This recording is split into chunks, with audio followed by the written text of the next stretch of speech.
In a world overflowing with endless noise, screens glowing, voices shouting, moments slipping by, choices whisper louder than words. Imagine this. You are standing in a long corridor, the kind that stretches into silence. Shadows curl along the edges, and mystery hums in the air like a secret waiting to be told. Before you stand four doors. Not ordinary doors.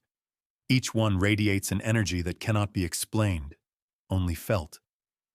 Your heartbeat slows. Your breath catches in your throat. You don't know why, but you sense that this is no accident. This is not a hallway built of brick and wood. It is a passage into the hidden corners of your psyche. Carl Jung, the great explorer of the unconscious, believed that symbols are the secret language of the soul. He taught that what draws your eye, what stirs your spirit, is never random. It is the unconscious calling out, reaching toward the surface. And in this corridor, every door is a symbol. Every choice is a mirror. You are not choosing decoration, you are choosing archetype. You are uncovering truths that words alone could never capture. The ancient and the mystical stir here.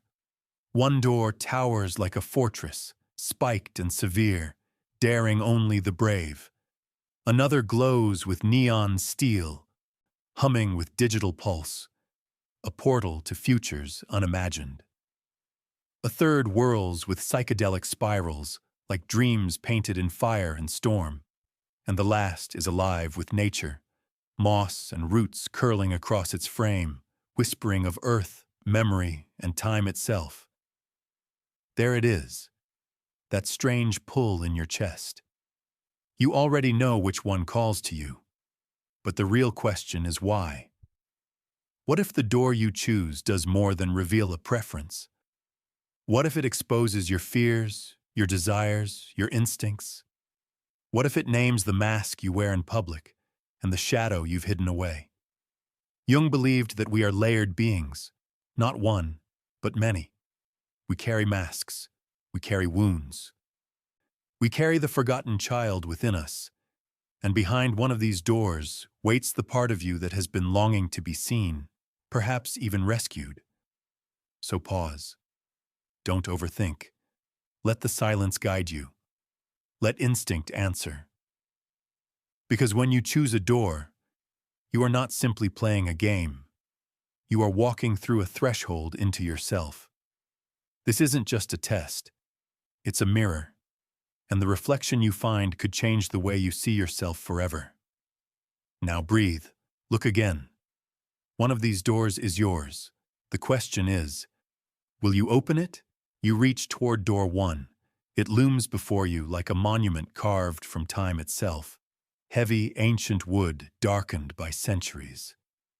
Iron bolts hammered deep into its surface. Black hinges thick as bone. At its crown rise Gothic spires, sharp, merciless, piercing the air with silent defiance. This is not a door made for comfort. It does not welcome casually. It is a relic, a sentinel of another age. It whispers of castles and cathedrals, of chambers where silence meant reverence or danger. Even in imagination, your fingertips almost hesitate to touch it, but beneath the hesitation is a pull, almost sacred, almost forbidden. And yet you are drawn. Why? Because choosing this door reveals that you are someone who carries weight, not just burdens, but depth. You are not afraid of the dark. In fact, you recognize it. You have stared into it, maybe for longer than most, and instead of running, you listened. You learned, and because of that, the abyss no longer terrifies you. It teaches you. Carl Jung would call this the path of the shadow guardian, the archetype that knows the hidden corridors of the psyche, the one who dares to confront what others bury. You are not made cold by shadow. You are sharpened by it. Deep within, you are a protector. Not always outwardly, but inwardly, you guard your heart. your memories, your wounds. Long ago, perhaps in a moment too sharp to forget, a boundary was crossed, one that should never have been broken. And from that wound, you forged a fortress inside yourself, unshakable, sacred, necessary. This makes you noble in a way few understand. You hold codes of loyalty, respect, and truth as though they were sacred laws. Modern life often feels shallow, noisy, hollow to you.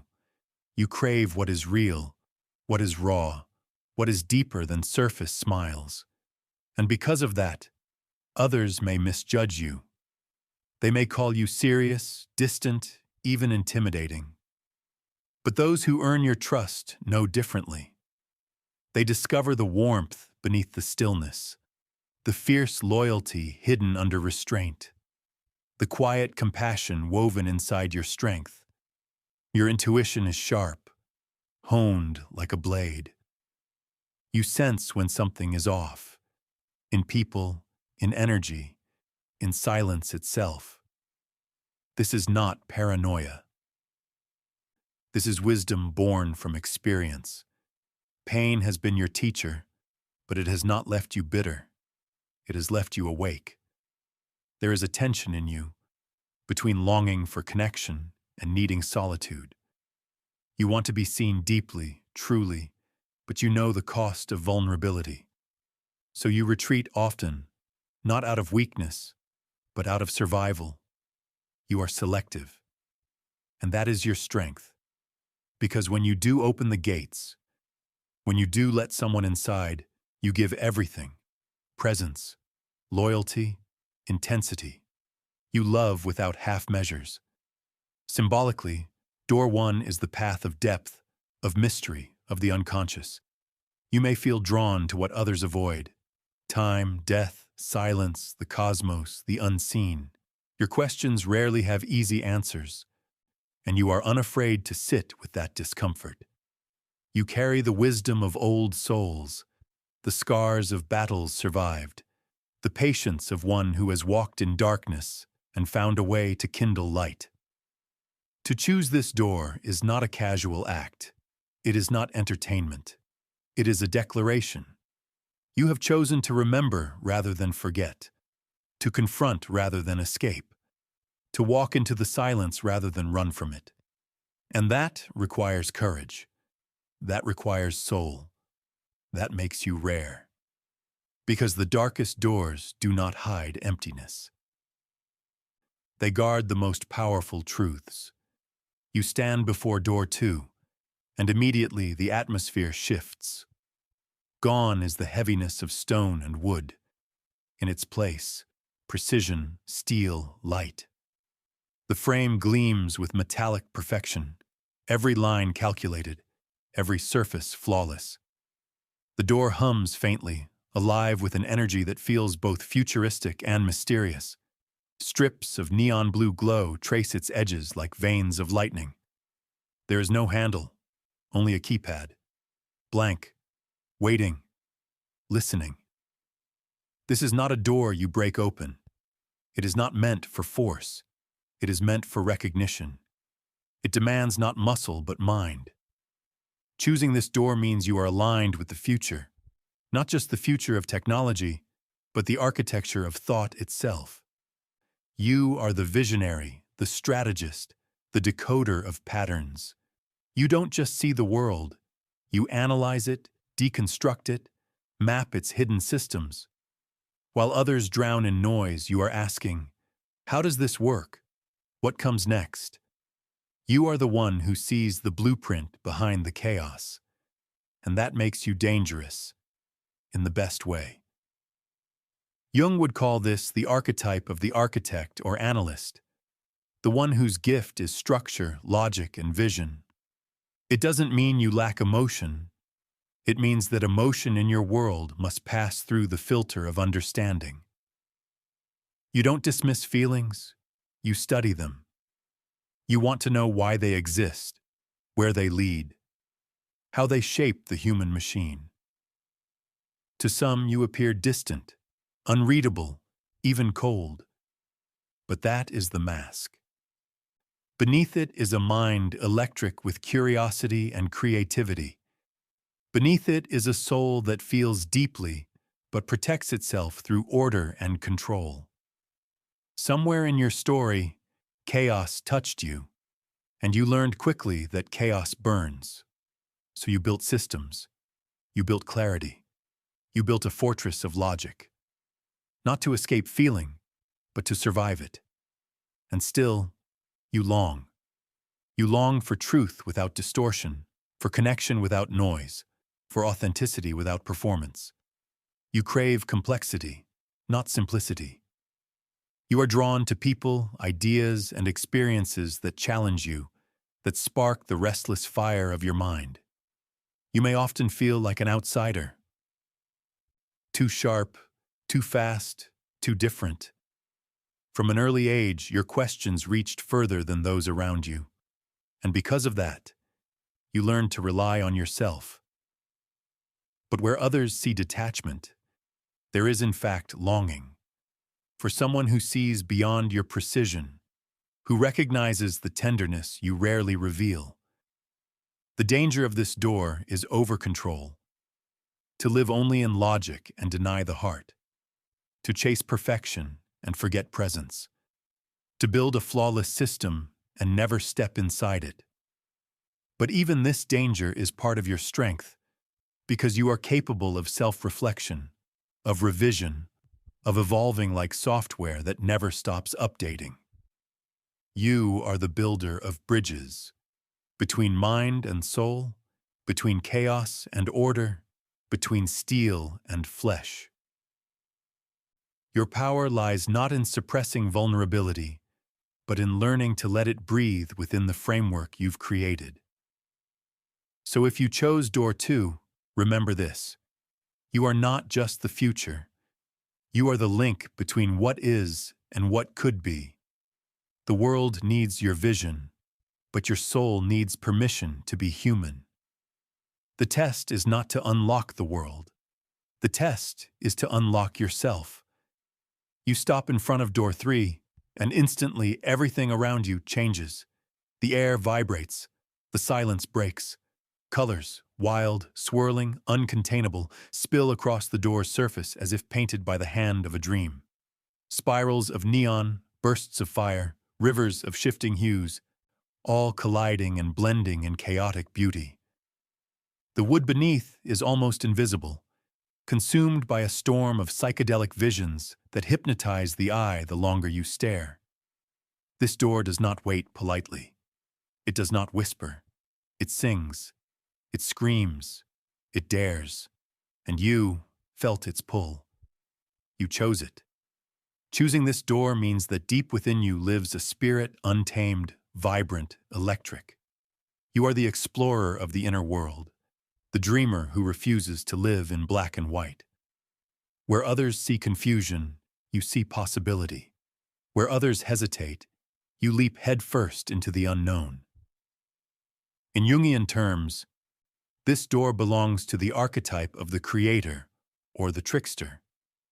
The part of the psyche that breaks rules, dances with chaos, and finds freedom in expression. You were never meant to fit neatly into the mold of society. You were born to color outside the lines. Your mind doesn't move in straight paths. It spirals, just like this door. Memories, ideas, emotions, visions. They collide inside you, transforming like alchemy. You connect things others cannot see. You breathe life into the ordinary and turn it into something unforgettable. Perhaps you are an artist, a musician, a writer, or a storyteller. Or maybe your art is subtler, the way you love, the way you live, the way you look at the world in radiant color while others remain trapped in grayscale. And yes, people may have called you too much, too sensitive, too strange, too unpredictable, but those labels are not truth. They are projections. What they really mean is that you remind them of something they've forgotten in themselves. Wonder, depth, freedom, soul. You are driven by intuition, not calculation. Dreams and symbols are your compass. You trust what you feel even when you cannot explain why. You live close to the soul, and because of that, you carry both a gift and a weight. Your gift is sensitivity, the ability to feel music in silence, to find meaning in fragments, to see the beauty where others only see mess. But your weight is intensity.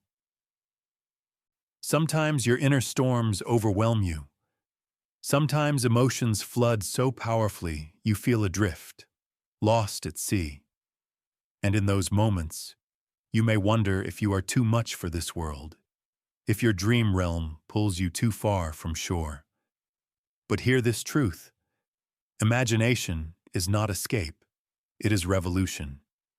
Your visions are not chaos, they are raw material for transformation. Your greatest challenge is not the flood of creativity, but learning how to ground it, how to anchor your fire and turn it into form. When you succeed, when you balance the storm within, you become unstoppable. Your ideas become movements. Your art becomes magic. Your presence itself becomes a spark that lights others. This path can be lonely, because living with such intensity often means being misunderstood. But solitude for you is not emptiness. It is where visions are born. You are not meant to walk a straight road.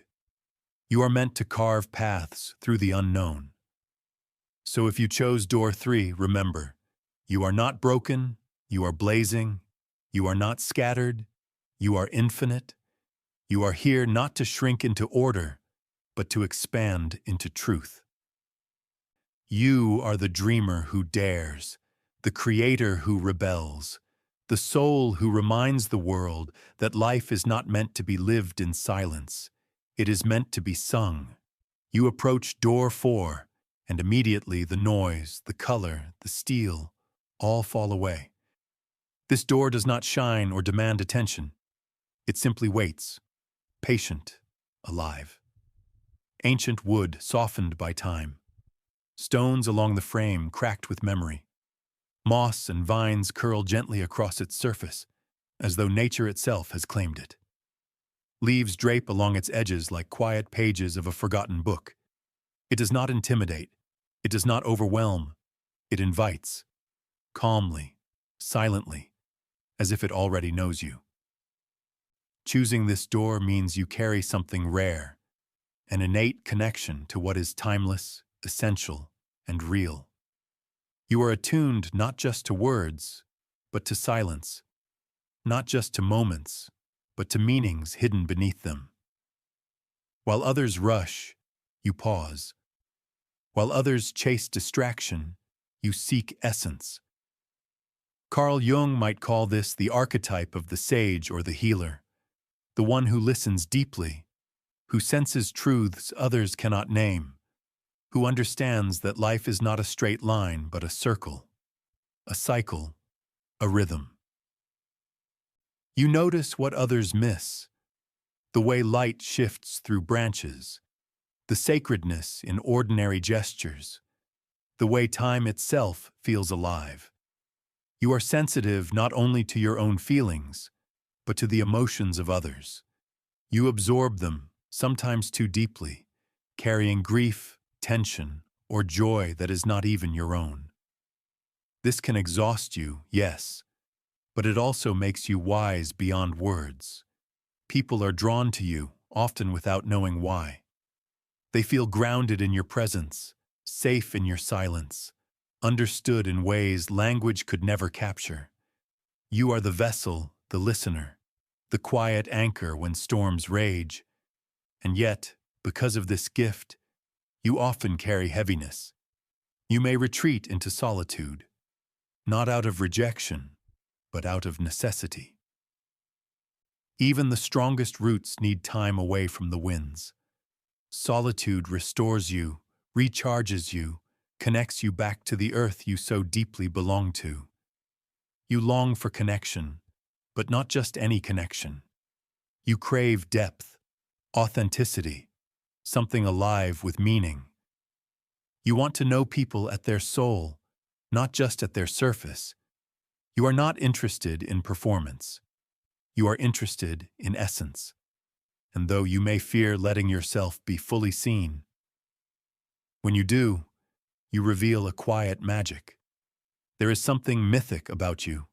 You understand endings not as failures, but as beginnings. You can hold grief and joy in the same hand. You see that decay is not death, but transformation. You accept change not with resistance, but with reverence. If you chose door 4, you chose to return, not to the past, but to the roots of being itself.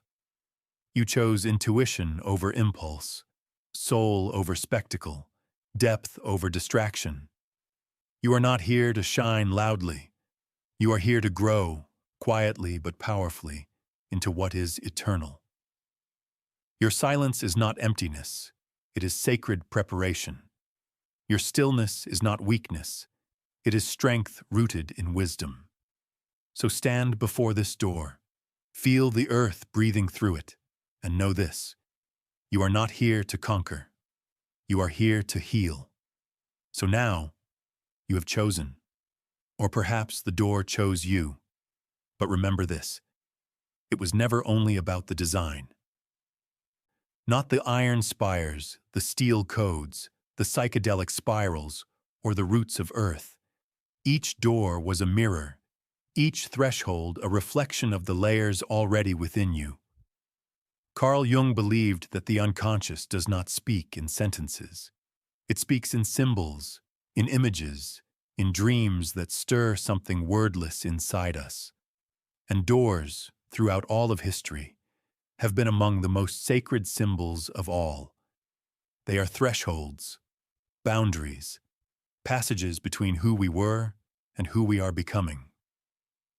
When you placed your attention on one, you revealed more than preference.